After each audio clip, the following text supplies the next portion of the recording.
सौगात न्यूज में आपका स्वागत है। पेश हैं आज की खबरें। हरियाणा शिक्षा बोर्ड के अधीक्षक 55 वर्षीय सुरेंद्र ने शुक्रवार शाम को भिवानी के तिगराना मोड़ के पास एक नीम के पेड़ से फांसी लगाकर आत्महत्या कर ली।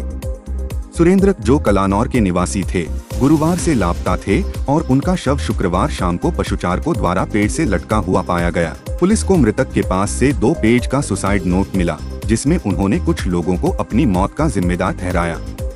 पुलिस मामले की जांच कर रही है। घटनास्थल पर शराब की बोतल और गिलास भी मिला, जिससे अंदाजा लगाया जा रहा है कि आत्महत्या से पहले उन्होंने शराब पी थी। अमेरिका में सड़क हादसे में हरियाणा के करनाल जिले के थारवा गांव के निवासी अमृतपाल सिंह की मौत हो गई। 2022 में अमृतपाल अपनी पत्नी के साथ कर्ज लेकर 80 लाख रुपए एजेंट को देकर डंकी के रास्ते अमेरिका गया था। वहां वह ट्राला ड्राइवर का काम कर रहा था। हादसे के वक्त अमृतपाल ट्रक में सो रहा था, जब 72 वर्षीय ड्राइवर की झपकी के कारण ट्राला खाई में गिर गया। अमृतपाल की सिर में चोट लगने से मौके पर ही मौत हो गई। परिवार ने सरकार से अपील की है कि उनके बेटे का शव भारत लाने में मदद की जाए या फिर माता पिता को इमरजेंसी वीजा दिया जाए ताकि वे अमेरिका जाकर अंतिम संस्कार कर सकें। रेवाड़ी के धारूहेड़ा में शुक्रवार को एक हादसे में डीएसपी मोहम्मद जमाल खान के बेटे खालिद खान 26 की मौत हो गई। खालिद की कार का टायर फटने से वाहन असंतुलित होकर डिवाइडर से टकरा गया, जिससे रेलिंग का सरिया उसकी छाती में घुस गया और उसकी मौके पर ही मौत हो गई। हादसे के बाद खालिद के शव का पोस्टमार्टम रेवाड़ी के सिविल अस्पताल में हुआ। घटना की जानकारी मिलने पर भाजपा जिलाध्यक्ष वंदना पोपली और रेवाड़ी एसपी गौरव राजपुरोहित ने अस्पताल पहुंचकर परिजनों को सांत्वना दी। सनौली के बहरामपुर गांव में शहीद सूबेदार मोहिंद्र कुमार पोसवाल की जयंती पर सीटीएम टीना पोसवाल ने शहीद की प्रतिमा पर श्रद्धांजलि अर्पित की और लोगों से जातिवाद से ऊपर उठकर देश की एकता को बनाए रखने की अपील की। उन्होंने कहा कि शहीदों की कुर्बानियों को याद रखते हुए हमें भाईचारे और प्रेम के साथ राष्ट्र की सुरक्षा को सर्वोपरि मानना चाहिए। इस मौके पर कई भूतपूर्व सैनिक और स्थानीय लोग मौजूद रहे, जिन्होंने शहीद की समाधि पर पुष्प अर्पित कर श्रद्धांजलि दी।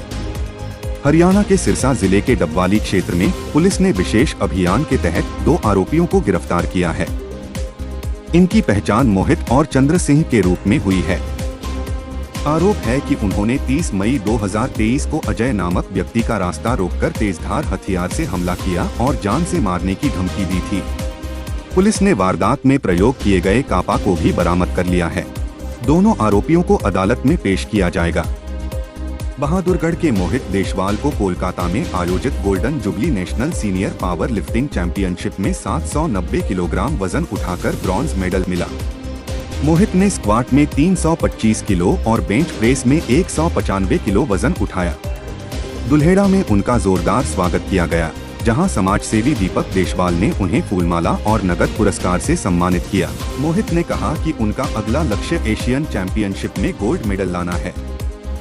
उनके कोच और टीम के सदस्यों ने इस उपलब्धि में उनका समर्थन किया। गुरुग्राम के न्यू कॉलोनी थाना क्षेत्र में नगर निगम के सफाई कर्मचारियों के सुपरवाइजर का अपहरण और हत्या मामले में 3 आरोपियों को गिरफ्तार कर लिया गया है। आरोपियों ने अवैध संबंधों के शक में सुपरवाइजर नरेश 40 की हत्या की।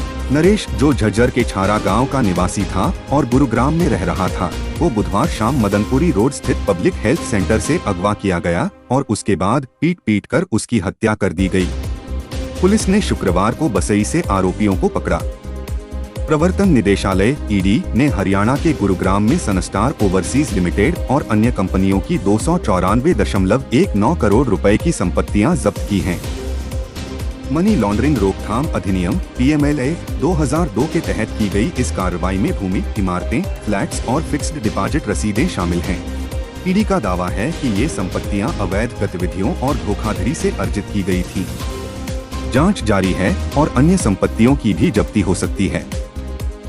फरीदाबाद में 23 अगस्त की रात को हाईवे पर एक छात्र की गोली मारकर हत्या कर दी गई।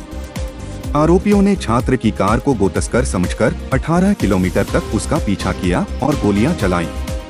पुलिस की पूछताछ में आरोपियों ने बताया कि उन्हें कार सवारों को गोतस्कर समझा था। पुलिस ने 4 आरोपियों को गिरफ्तार कर लिया है और मामले की जांच जारी है। निर्वाचन आयोग ने हरियाणा विधानसभा चुनाव 2024 में नाबालिग बच्चों की चुनाव प्रचार में भागीदारी पर रोक लगा दी है।